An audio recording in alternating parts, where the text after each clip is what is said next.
Awesome. Jason Yarusi, man, I'm so stoked to have you on the show, the Capital Raiser show, man. Thanks for coming on. Maybe next time we'll get my wife and your wife on here. We'll do a group um, podcast, but super excited. So you have 750 units. We're talking a little bit about the show, about your background before you got on here, man. Um, Welcome, first of all. And I'm super excited to get a really cool conversation with you today. Well, thank you. Thank you so much, Ruben. Psyched to be here. Glad to be on. It took us a little bit of time on my side, so sorry for the back and forth, but yeah, let's do this. You're straight, man. So I want to kind of jump into topics around podcasting, branding, messaging, targeting.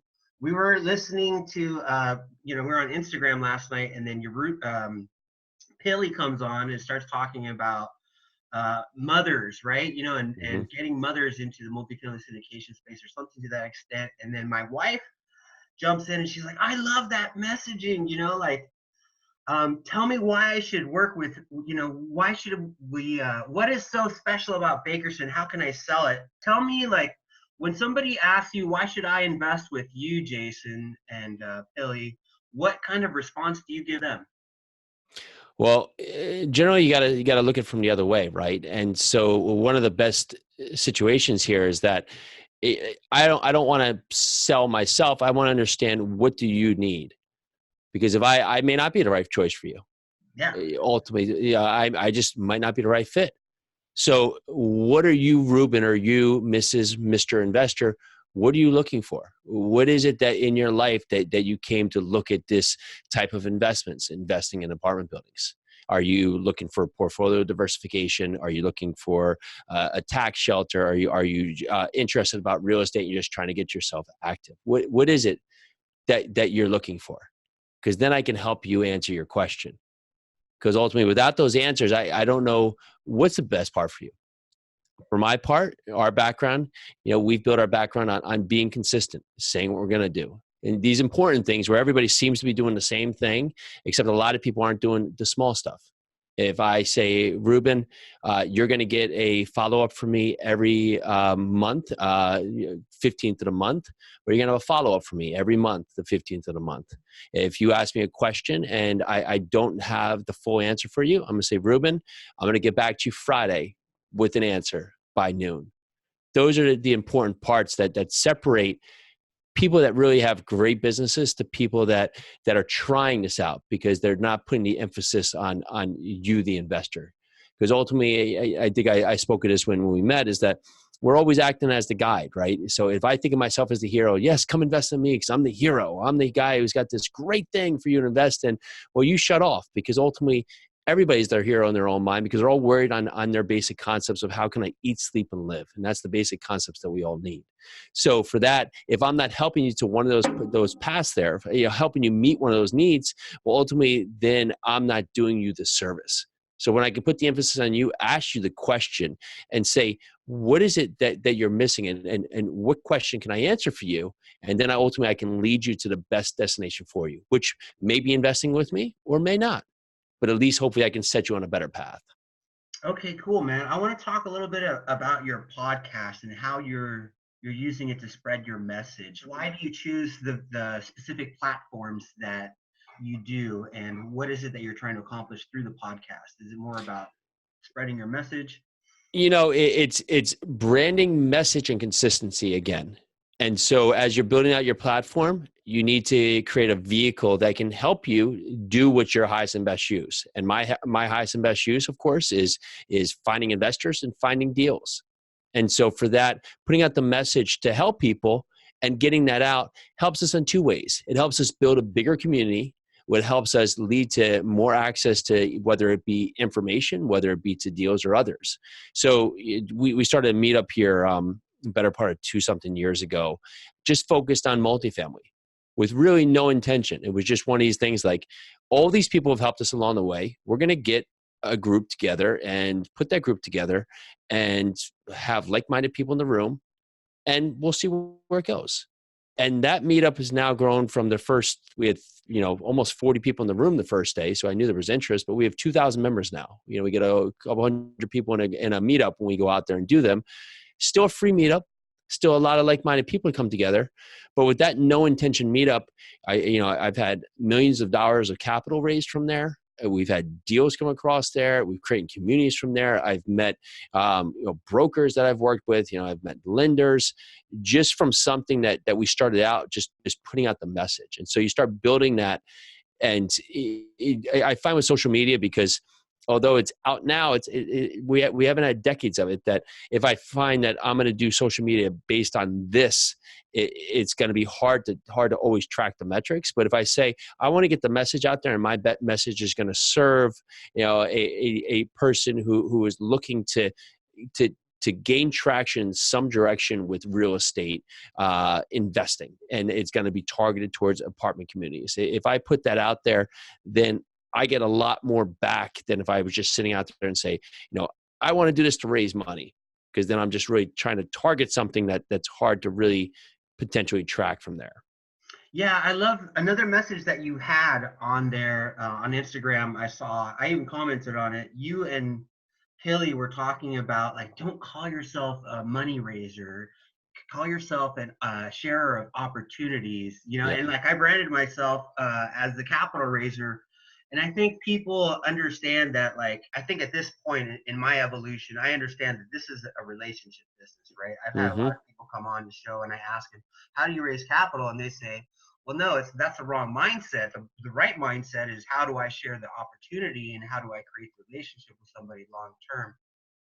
But I thought that was very cool about your messaging. I've seen it in a lot of places, and I'm hoping that people understand, regardless of what you call it, this is a relationship business. And whether you're doing like a 506C or a 506B, public solicitation, or friends and family, at the end of the day, it's all about relationships. I was going to hire this gentleman, Jens Nielsen. I don't know if you're familiar with him. I've met him. Yes. Yeah. So I told him, I'm like, I'd like to hire you to be my accountability coach when it comes to raising capital. And he has this background in 506B and creating relationships. And he's like, I can't do that, because what you're asking me to do is very like, hey, you're going to hard pitch somebody. And I'm like, no, I'm not. I have to build relationships just like anybody else. Mm-hmm. But there's people that are successful at raising capital doing the 506C. And I want to learn how to master that. Can you give me any advice, or what do you do? And then the other thing was, he couldn't lock me down on my goals because they're evolving so fast. So he couldn't hold me, So I'm going to give you 4 steps here. And this is the 4 steps that you can successfully help other people. So ultimately, a lot of times where I see things go wrong, and I just had this a couple of weeks ago, someone came to me, we're trying to close this deal. We've something like 2.5 weeks left and we need $3 million. And I was like, well, I'm just thinking to myself, like, that's a horrible feeling, that horrible feeling for both points. One for the investor, but 2 for the investors, because now I have to go to the investor and say, listen, I need your money to get this deal closed. And so, great deal or not, the investor feels like they're being like sold, right? Because that's what I need to have there. Well, I never want to come from that point of need. So we started up in really 4 stages. The first stage is that I want to meet investors and let them understand who I am. If they know me, maybe they know some of my track record, my business track record, and other. But I want to explain to them, what I do, why I do it, like what I've done in my past, the business I've built, the business I've sold, what I do with our family construction business, so they can understand that I have a track record. And it doesn't always have to be real estate related. And that's where a lot of new people start, is well, I have no background. Like, I had a guy who was like, well, I have no background. I was like, don't you own 2 restaurants in New York City, like 2 pizza restaurants? He's like, yeah. He's like, and when you started with your dad, you had 1? He's like, yeah. And so now you've grown it to 2. How many employees do you have? He's like, 30 something. So you have all these employees that you pay, these employees that go home now and take care of their families, are able to take care of their families because of your job, because of everything you've grown, because of what you've grown to. You've grown from 1 restaurant to 2 restaurants, serving 2 different areas in New York City, one of the most competitive areas. I think you do have a pretty good track record. And he's like, I didn't think about that. I was just so worried about real estate. No, it's on what you've done in the business that you've set up. So that's the first stage, because you, Ruben, if you've never met me before, you need to know who I am, like that I even have that muster.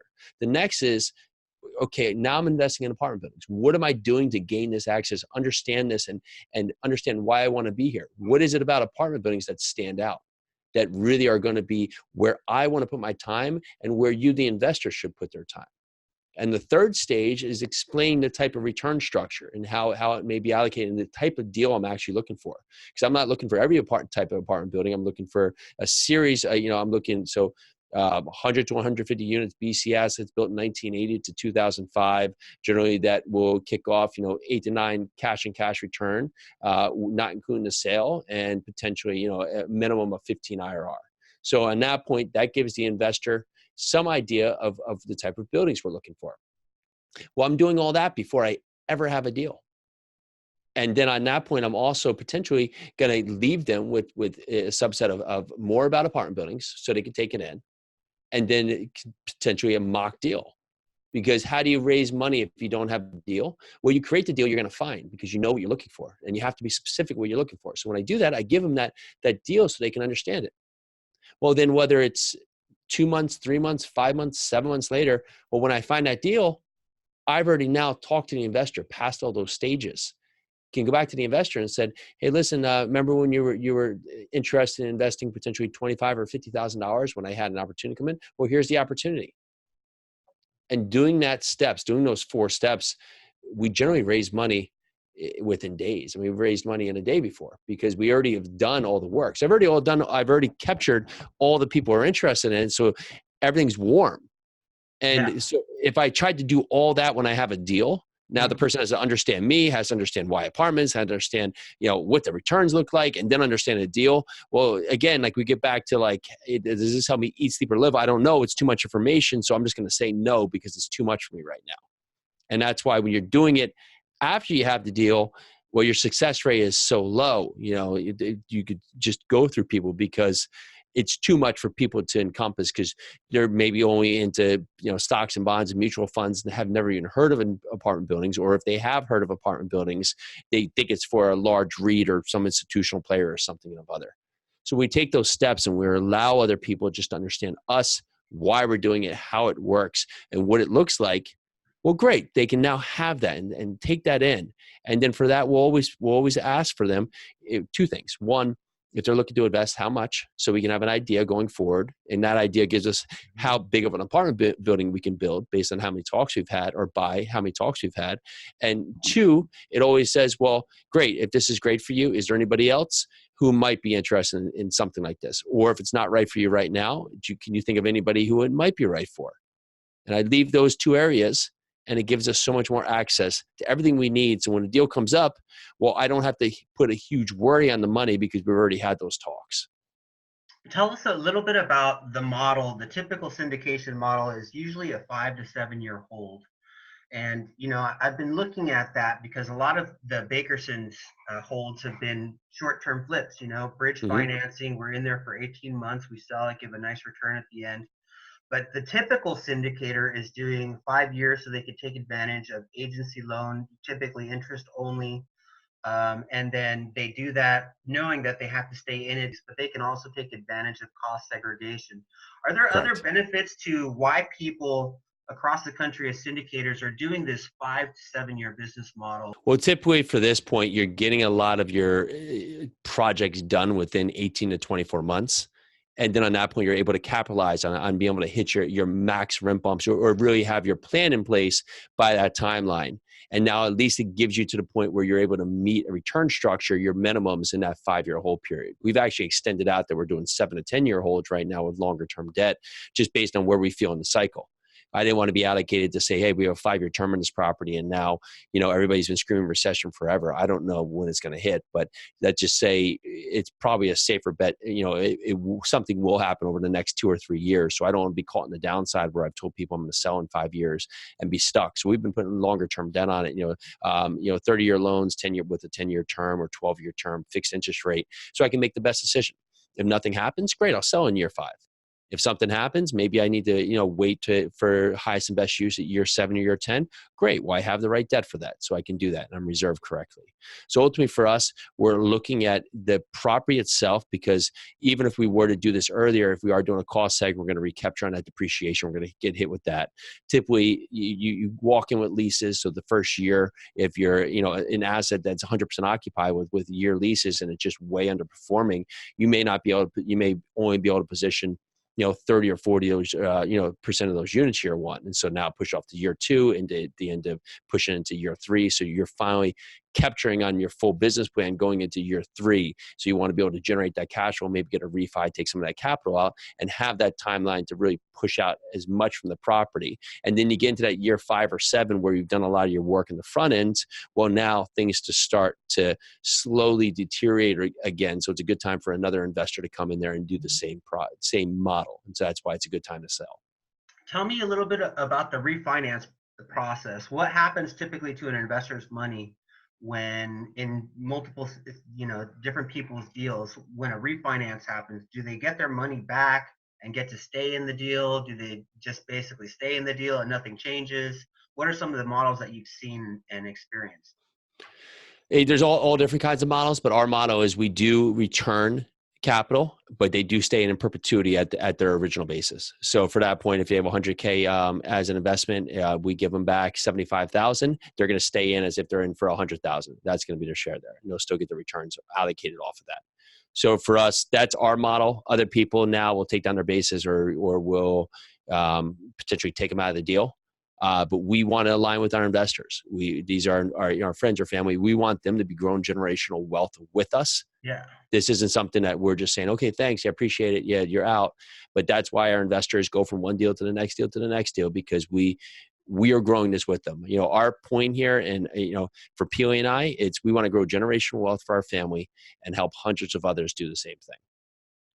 Yeah. So tell me about how it is. There's only 2 couples that I know that are syndicating, and both have a face in their business, which is you and Pili, and then also Mark and Tamil Kenny. So how is it working, and marketing and branding and messaging and everything else that comes with it? And what is it like working on the syndication side with your partner? And then you guys have kids to manage too. That's always the fun stuff, is the kiddos, right? But honestly, it aligns in 2 ways. Pili and I have very different strengths and subsets, so that's very easy. There's 2 different things of what we're great at and what we prefer to do. So that's never really a conflict. And Pili and I have worked in many different capacities before, and we've met working together. So that's always been our relationship, is that kind of dynamic. So when people ask, well, how do you work together? Well, that's how we've grown, and that's how we know each other.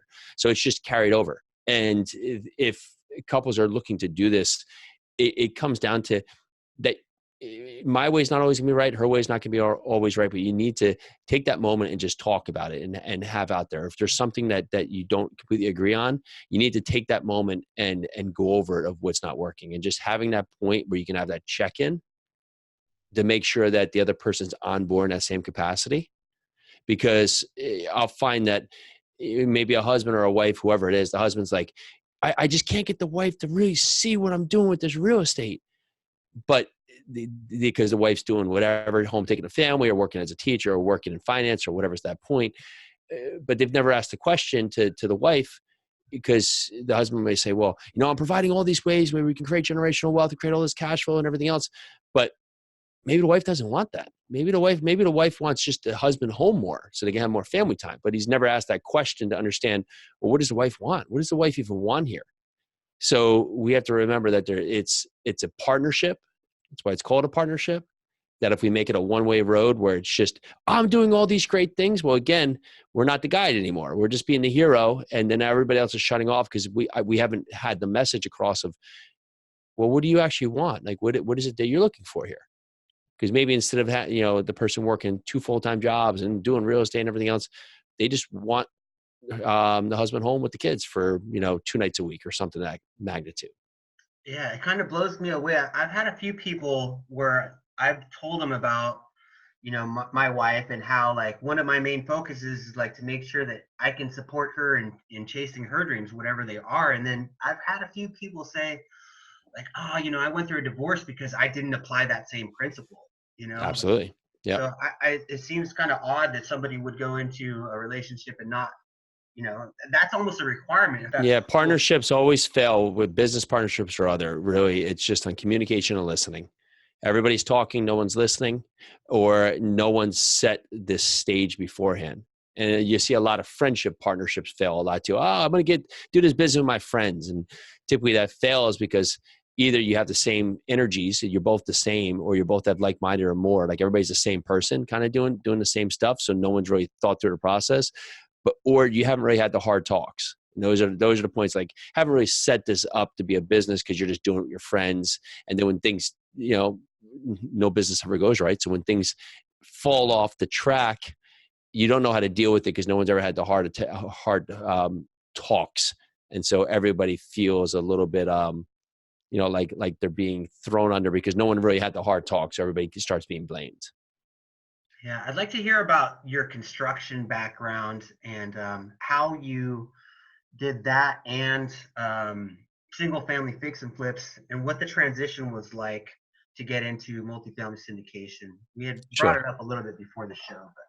Yeah, so you come from a family background, 5-generation construction, 45 years in the business of lifting and moving buildings. We've done a very intricate, very involved business. My dad started this, and we actually take houses or structures and lift and move them, for flooding reasons. I'm here in New Jersey. Hurricane Sandy happened.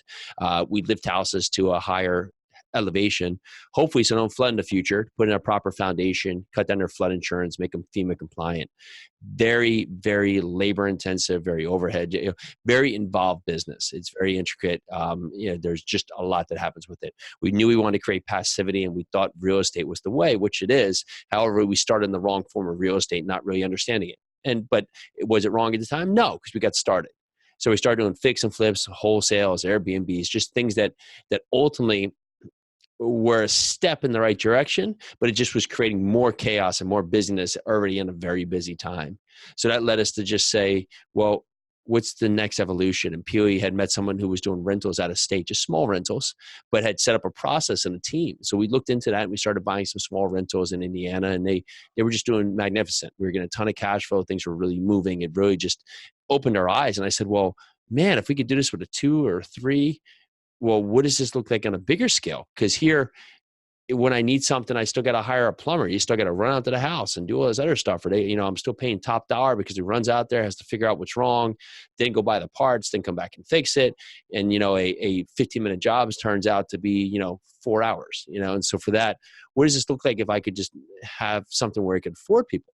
So we started looking into syndication and just what buying a 50-unit or 100-unit building meant, and who are the other people that are doing it well. Started following with their footsteps, and that led us going from, we sold it to all of our smaller units, and so we went from a 3-unit up to a 94-unit was our first acquisition, and that led us into the process just saying, okay, but we had surrounded ourselves with like-minded people. We had put together systems that other people were doing, and just saying, okay, no new thoughts.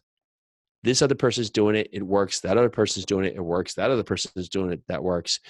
I'm not smarter than anybody else. Let's just go get it done. And it led us through that process to go and do it. Who did you get educated with, or what did you do to learn about the syndication? Was it a mentor, podcast, books, meetup? Everything, all in the mind, but it got to be in aligning with the focus. Cause like real estate meetups are great, but sometimes, like one week they're wholesale and the next week they're tax liens. The next week it's like every week someone's doing something new because there's so much. So we just had to really get focused in the multifamily space, find the people who are doing that, and then align ourselves with those people. So we were really hyper-focused. Okay, it's multifamily. That's what we're doing. So who are the people doing multifamily? So you have the Joe Ferris's, the Jake and Gino's. Like, what can we take from these people and just understand what is their target? Why are they doing that? How is their process work? How is it structured? What do I need to get started? And most of the time, what I need to get started is right up here in my brain, right? So it's mental. It's mental because people will think, well, I'll just do an 8-unit because it's safer. Well, and you start looking at it. Well, is it really safer? Is it really safer than going out there and doing 50 to 100 units when you can afford a team and you get better leverage? We can treat it like a business. You get the economies of scale. You can hire full-time staff. Is it really safer, or do you just feel like it's safer in your mind?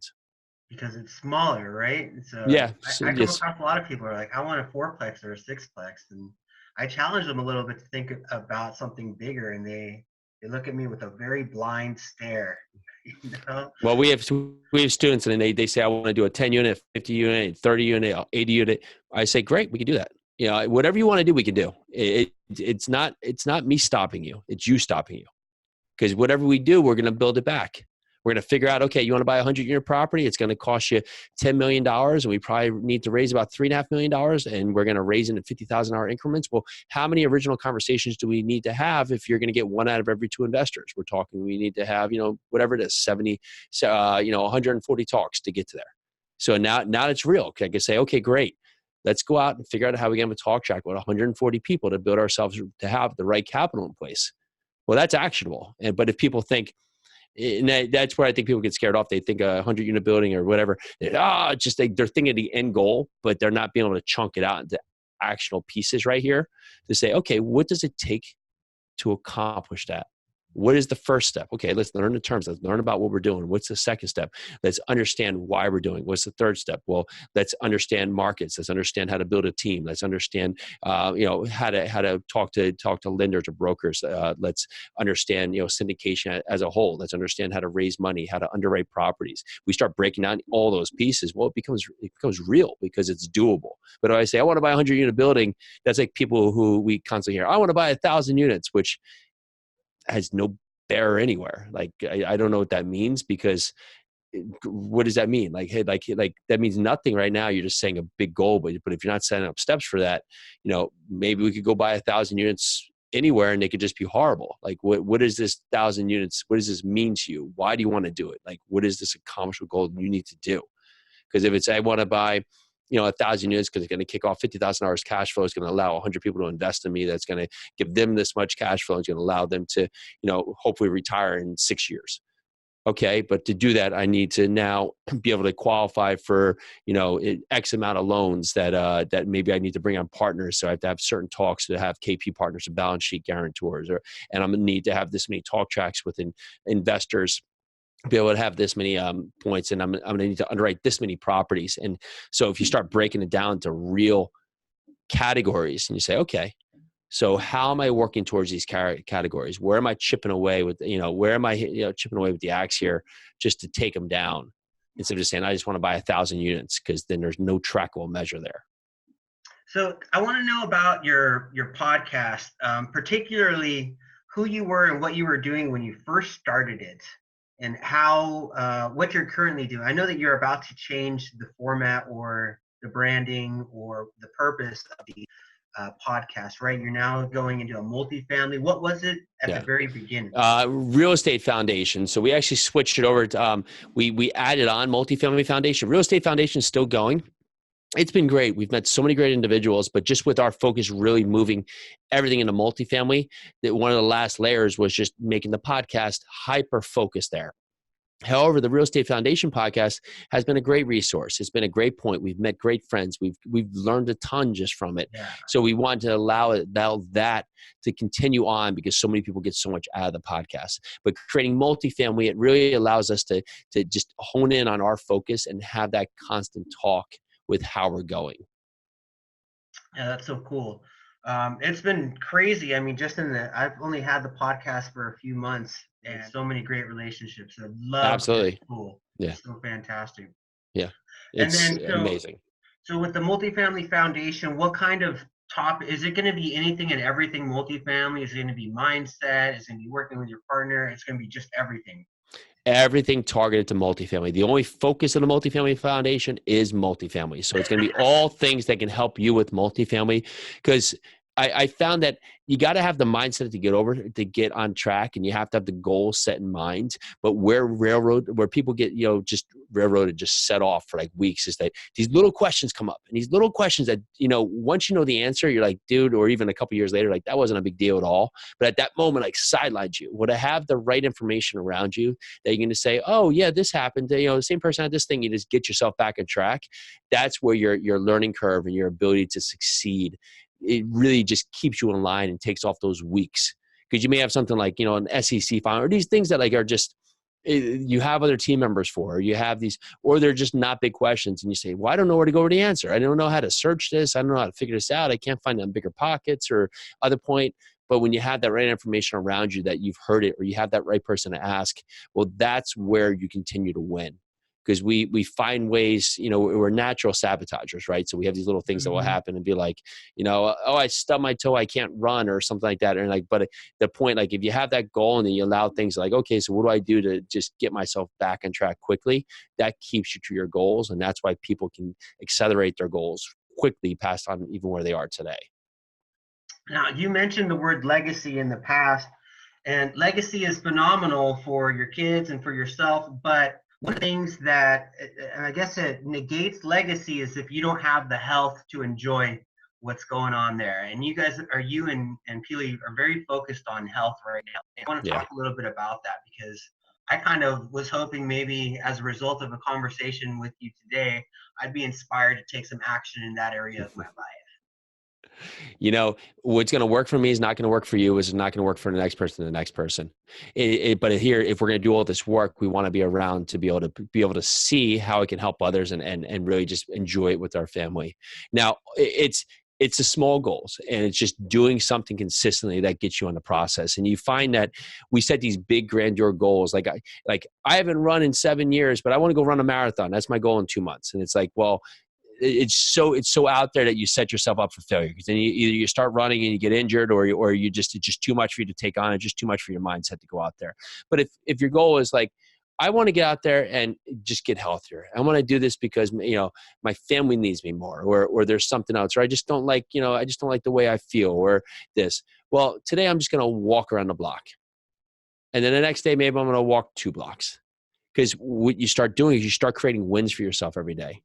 Because we start to give ourselves this ability where it's okay for us not to do what we're going to say we're going to do. It's okay for us to not do it, right?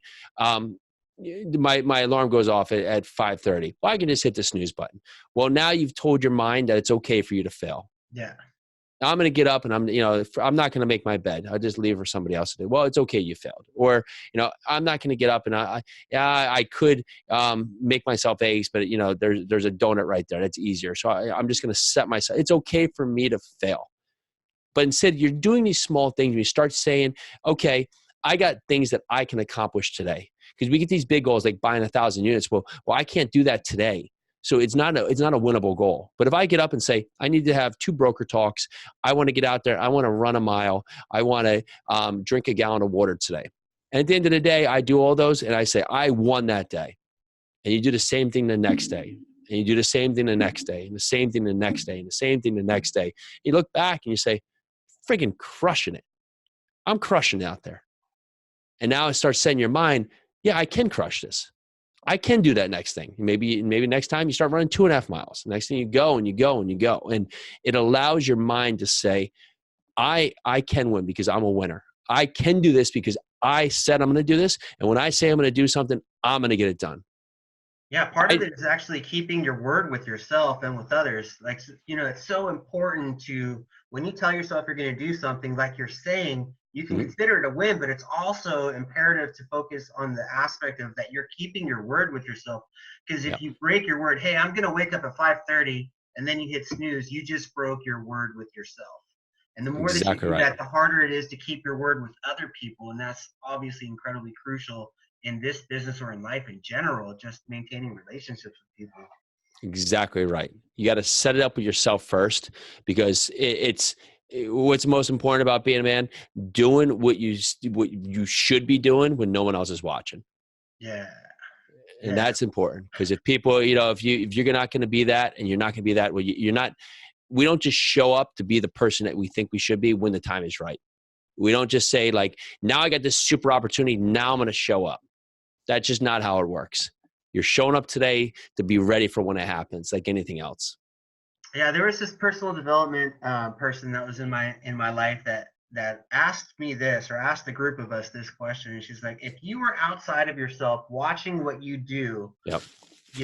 On a regular basis, how would you rate yourself? Are you just sitting there because you're the only one that knows what you're doing when nobody else is looking? So if you have that, image of yourself outside looking at you while you're screwing off or whatever, it helps Mm-hmm. you maybe to stay a little bit more focused and get more things accomplished. And That's it. Like I don't know, you're out somewhere and there's trash, like, does it kill you to pick it up? Like, or things like that, like you make a mess and like, someone where you clean up, but you're also setting these standards for your children, right? If they, because they're around you more than most anybody else, and they start seeing you do stuff, oh, well, daddy doesn't do it. So, for that point, like, it must not be important. And so you're setting those standards and those protocols for other people. So it's ideally so important for you to act how you should be acting, especially when no one's watching, because you don't know who's watching. Okay, I got to ask you this, because you just ran a really long marathon, right? So it's 100 miles. What 100 inspired miles. you to do that? Tell me more about this. Just the inspiration. I don't know if there's a marker that says I'm going to do this. It just comes down to it is that I constantly want to test myself and see where my plane is and understand where it's at, because you run those races, and those races aren't about the body, they're about the mind, because the body pushes through. So I've run a lot. I've probably run, I don't know, 1,000 miles in the last 2 months. I have no idea. Something in that capacity. And it's always find that next level of where can I push myself, and what are my limits? And I knew I was going to get it done. And the reason you're going to get done, because your mind knows you're going to get it done before you get there. And when I set up with that doubt, well, then I won't get done. But yeah, do you have doubts throughout? There's points, like, sure, you go through there. It was 100 miles out in Illinois. I knew it was going to be freezing. So I've been running here in New Jersey super early in the dark every morning, in the cold, just freezing, but that's part of it. We want to set ourselves up to just make ourselves mentally tougher and sure, physically tougher, just because that allows us to win on all levels. There's people with much bigger problems than me out there, and I have much bigger problems than other people out there. We all have a different subsets of problems, and what's may be a problem for me may be a hyper problem for somebody else. It just depends when it's not really a big thing to me. But the way we can set up our mind to deal with this, so we can really just keep calm and keep consistent, that's what lets you succeed. And running 100 miles, if I thought of it and showed up that morning and said, okay, I got to run 100 miles, it would be just too much for my mind to go. But if I was like, okay, let's just tackle these first 25. And then at certain points, okay, let's just run to that bridge. Okay, let's just run these next 600 steps. And you start breaking it out like, I just need to win to there. I just need to win to there. And when I get there, I just have to need to win to get there. So when you're doing these things, and it's just like anything else, just like business, like, okay, great. This is really tough. I just do one more thing. And if you say to your mind, just do one more thing, when you get across that bridge and get across that barrier right there, and you get to that point, say, okay, I just did that one thing. Okay, can I just do one more? Can I just do one more? And that's how you win, is just doing one more thing past it, one more thing past where the other person would quit. Awesome, Jason. It's been great having you on the show. I want to wrap up with one or two more questions. I'm curious about this because Bakerson is primarily only invested here in Arizona. Mm-hmm. Now, your syndications are not in the same state where you live, right? Correct. Okay, so tell me about that process, about having boots on the ground, creating the relationships with people out of state, and how you can develop something where you trust them so heavily, that they're doing, taking care of the property, or is that even something that you address? I mean, Absolutely is it is. all outsourced? Okay, tell me more about that process. So very, very hands-on to that to effect, because especially when I'm going to be bringing investors in, I want to make sure I'm putting them in the right vehicle, yes, and I'm putting the right foot forward for them. It's all about processes, protocols, and knowing what you want. And for that, I can make sure I'm aligning with the right people in the right area. But I also find two things. One, it gives me the advantage of scale, and two, it keeps me keeping my hands out of it. Because if I'm here in New Jersey and something's wrong, well, I can go fix it probably quicker than I get someone out there to fix it. But then I'm not doing my highest and best use, finding leads, finding money, right? So for that point, if I'm running out there fixing some problem that I have another team member that could be doing, but I can potentially, in my mind, do it better, all of these things we tell us, well, now I'm stopping the cycle and I'm not allowing the growth. So if I'm putting people in the right place and the right positions in other areas and setting up the right checks and balances. So I have a weekly call with all of our properties on Thursday. I actually just had them this morning. We go in there and we talk about everything that's happening. We have a checklist of what we go over. We have our process and our plan in place so we can see our process is working and see how we're reacting. We go through the steps of building out the team based on referrals, based on network, based on energies, based on what I want. But where people generally fail in this capacity is they just find a property manager in an area and say, okay, great, I got a property manager. But no, you want to make sure that property manager is doing what you're looking for. So my property managers manage thousands of B and C assets. That's what their focus is. They're not doing new construction. They're not doing Class A. They're not doing single family. They're doing multifamily assets. They're very fluent in the type of properties we're after. They have an arm of in-house construction. They have real-time reporting. So I make sure I know all this when I go into it, because that's what I want. And if I can't find someone like that point, then I go to the next person until I do. Very cool. All right, man. So how do people get a hold of you? Let's finish up with there. I know you're on Instagram, but where else can people find you? Tell us about your website. Sure. Go to yarusiholdings.com, YARUSI holdings.com. Find all about us there. Find all about our apartment community. Find all about everything we're doing for investing, and also podcast and other. Go to Jason Yarusi on Instagram or all the major platforms. I'm out there if you want to see a bunch of the running I'm doing and everything else. That's where you'll find me. Dude, please give Pili a big hug for me, man. I will. Can't wait Thank to you. see you guys again. Good. But thanks for coming on the show, and then we'll see you next time. Hopefully, maybe we can do a group one where I have my wife and your wife on there. Yeah. All right. That'd be awesome. Enjoy the rest of your day. Thank you so much. Thank you.